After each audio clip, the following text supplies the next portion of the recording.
नक्कीच मित्रांनो, इथं मोटू आणि पतलूची जोडी आपल्याला पाहायला मिळते मैदानाच्या आतमध्ये. एक सुंदर असं छान डान्स पाहायला मिळतोय. नक्कीच त्याचा आनंद घ्यायचा आहे सर्वांनी.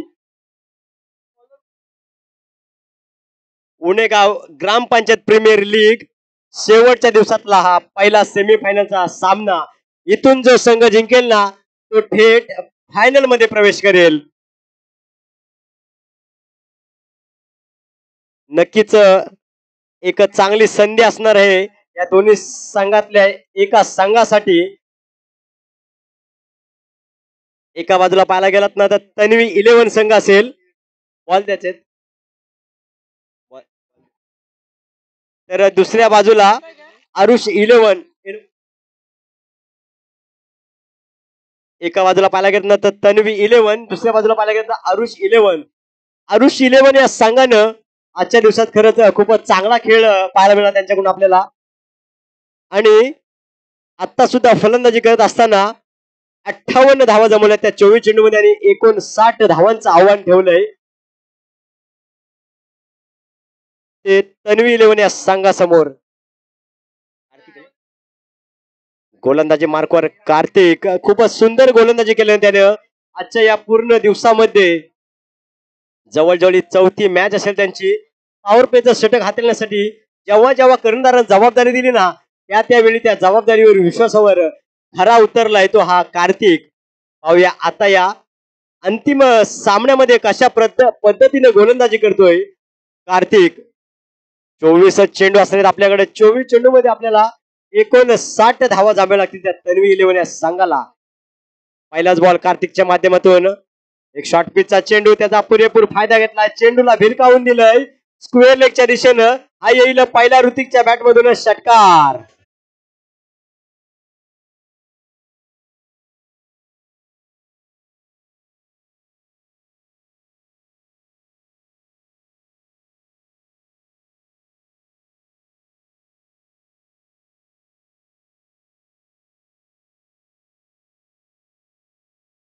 चेंडूवरती या मोठ्या धावसंख्येचा पाठलाग करताना षटकार मारून ऋतिकनं श्री गणेशा केलंय.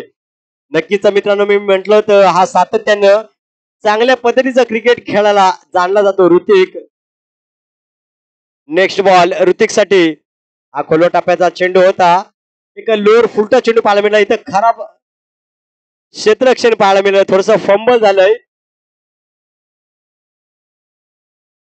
2 धावा तर इथं अर्जित केल्या आहेत. पंच निर्णय चौकार. नक्कीच तिथं क्षेत्ररक्षकाकडून फंबल झालं होतं आणि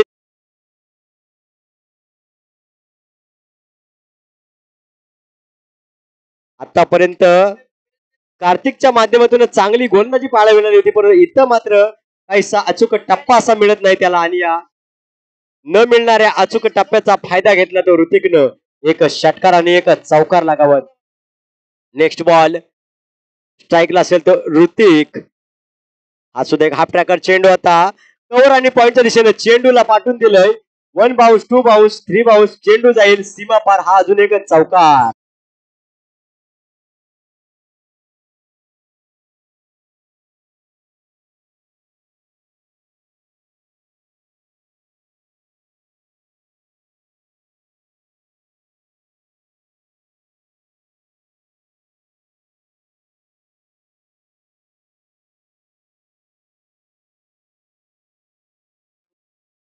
तीन चेंडू आणि 14 धावांची वादळी खेळी ऋतिकच्या बॅट मधून इथं पाहायला मिळते आपल्याला.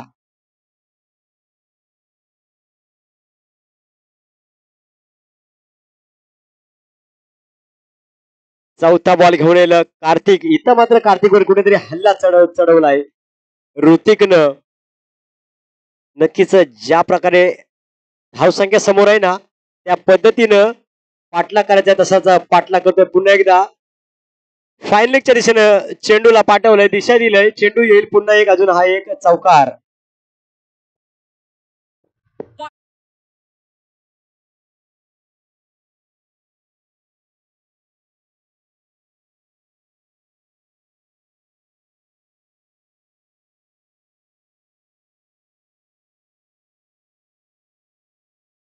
चेंडू मध्ये एक षटकार आणि 3 चौकार लागावत.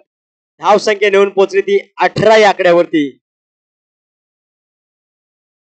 4 चेंडू आणि 18 धावा पहिल्या पारपेच्या षटकामध्ये जमवल्या. ते तन्वी इलेव्हन पुन्हा एक शॉर्ट पिच चेंडू होता, त्याला कव्हरच्या दिशेने खेळलंय. चेंडू जाईल वन बाउंड सीमा पार. अजून एक येईल हा बॅक टू बॅक चौथा चौकार.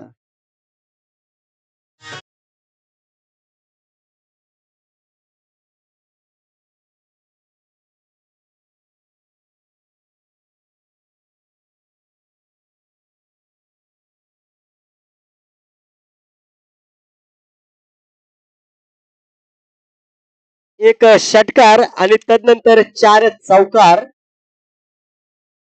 लगावले ते या ऋतिकच्या फलंदाजीच्या मार्फत.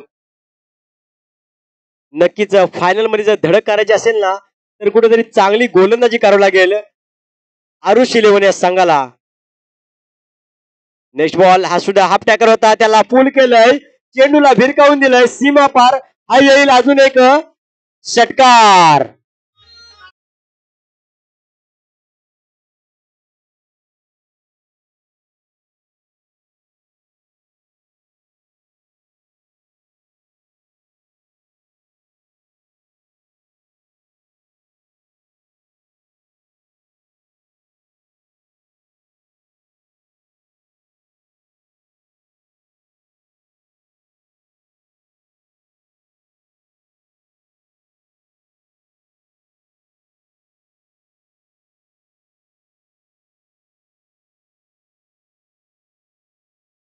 षटकाखेर धाव संख्या झाली ती तब्बल 28 धावा.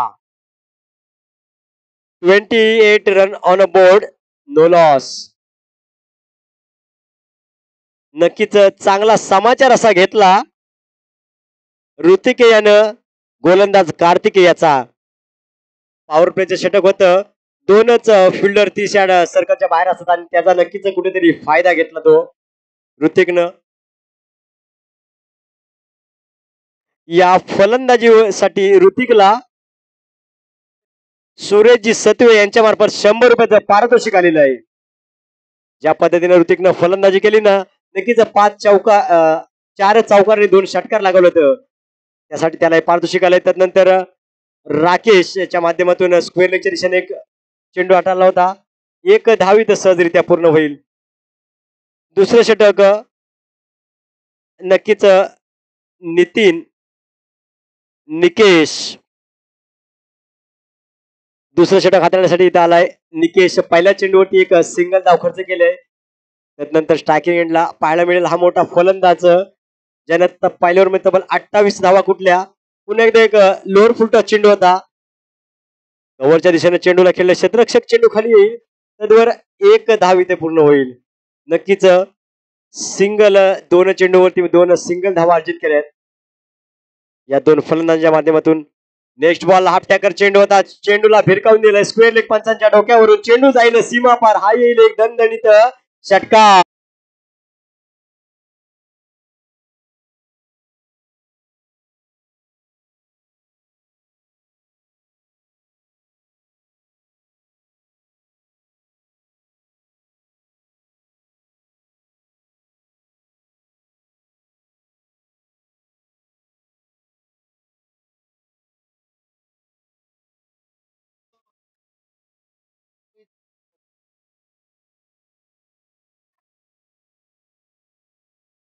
दुसरं षटकामध्ये पाहायला गेलात ना तर पहिल्या 2 चेंडू मध्ये फक्त 2 धावा खर्च केला होता निकेशनं, पण त्यानंतर राकेशने हल्ला चढवलाय. एक हाफ टॅकर चेंडू त्याच्यावरती षटकार, नंतर फुल टॉस, त्याला सुद्धा धाडलंय वन बाउन्स चौकार.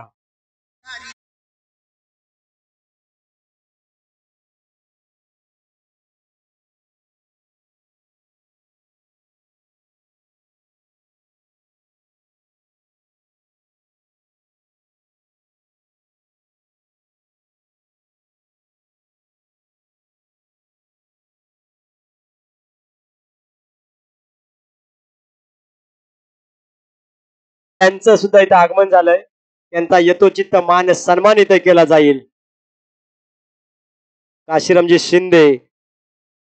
नक्कीच इथं मात्र कुठेतरी निकेश कडून कमबॅक पाहायला मिळाला मित्रांनो. एक तेज तर्रार चेंडू होता, निर्धाव पद्धतीचा चेंडू इथं पाहायला मिळाला. तर मागच्या 2 चेंडूचा विचार केलात ना तर 10 धावा तब्बल मिळाल्या होत्या त्या राकेशला. एक षटकार चौकार लागला त्याला. त्यानंतर कुठेतरी कमबॅक करतोय निकेश. पुन्हा एक फुलरलेनचा चेंडू होता. स्वतःच्या फॉलो थ्रो मध्ये चेंडूला अडवलंय. क्षेत्ररक्षक चेंडू खाली येईल. त्यावर एकच धाव मिळेल आणि एका धावेनं धाव फलक पुढे जाईल. ते जाऊन पोहोचले तब्बल 41 धावांवरती. सर षटक संपलंय ना? षटक संपलंय. दुसऱ्या षटकाखेर धावसंख्या झाली ती 41 धावा. अजूनही जिंकण्यासाठी 12 चेंडू आणि 18 धावांची गरज असणार आहे. 12 चेंडू आणि 18 धावा. नक्कीच पहिल्या षटकाचा जर विचार केलात ना तर खूप महागडं असं षटक हाताळलं होतं कार्तिकच्या माध्यमातून. तब्बल 28 धावा जमवल्या होत्या ऋतिकच्या माध्यमातून. त्यानंतर निकेश गोलंदाजीवरती आला. निकेशने सुद्धा पहिले 2 चेंडू चांगल्या पद्धतीने हाताळलं होतं पण त्यानंतर मात्र राकेशने हल्ला चढवला. एक षटकार चौकार लगावत धावसंख्या धावून पोहोचवली ती 41 या धावेवरती. पाहायला घेत ना मित्रांनो ऋतिक तब्बल 7 चेंडू मध्ये 29 धावांची वैयक्तिक खेळी करतोय. तर राकेश 5 चेंडू मध्ये 12 धावा. रुपेश गोलंदाज तिसरं षटक घेऊन आलंय. आपट्याकर चेंडू होता. स्क्वेअर लेगच्या दिशेने चेंडूला केलं. क्षेत्ररक्षक चेंडू होईल. चांगली खेळी होईल. फेकी होईल. पण तद्वर इथं 2 धावा रोखू शकला नाही हा क्षेत्ररक्षक पराग. धन्यवाद. आणि त्याचबरोबर आपल्या साऱ्यांच्या उपस्थितीमध्ये आता आगमन आपल्याला होताना पाहायला मिळते. भारतीय जनता पार्टी युवा मोर्चा जिल्हा अध्यक्ष त्याचबरोबर छावा संघटनेचे अध्यक्ष सन्माननीय निलेशजी थोरे साहेबांचं इथे हार्दिक सहर्ष स्वागत होताना पाहायला मिळतोय. जे आपण खेळाडू खेळतात त्या 3 संघ मालकांचे टी शर्ट त्यांच्या माध्यमातून स्पॉन्सर केले आणि त्यांची उपस्थिती आपल्याला इथे प्रार्थनीय पाहायला मिळते. तर पुनश्च एकदा आपण आदरणीय सन्माननीय निलेशजी थोरे साहेबांचं आपण ओनेगाव ग्रुप ग्रामपंचायत प्रीमियर लीगच्या वतीने हार्दिक हार्दिक हार्दिक सहर्ष स्वागत करूया. आगतम स्वागतम सुस्वागतम. धन्यवाद.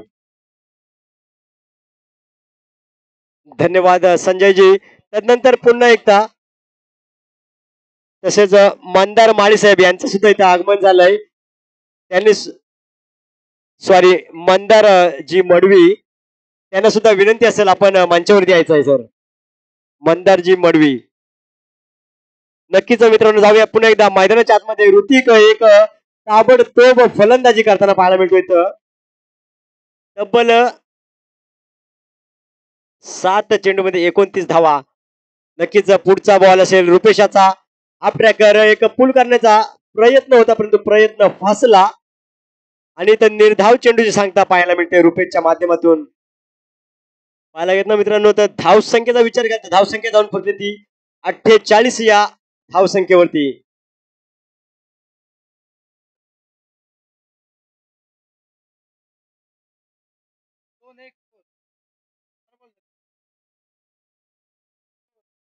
सर 4 चेंडू.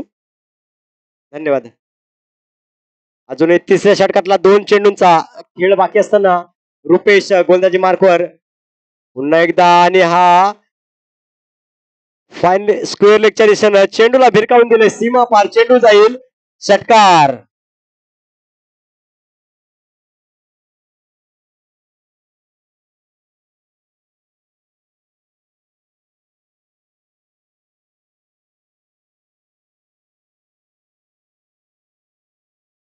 पाहता तुम्ही आता 7 चेंडू आणि 5 धावांची गरज असणार होती तन्वी 11 या संघासाठी. रुपेशचा नेक्स्ट बॉल असेल ऋतिक साठी. हा एक अकुटाप्या चेंडू त्याला सुद्धा भिरकावून दिले सीमा पार आणि हा येईल ऋतिकच्या बॅटमधून विजयी षटकार.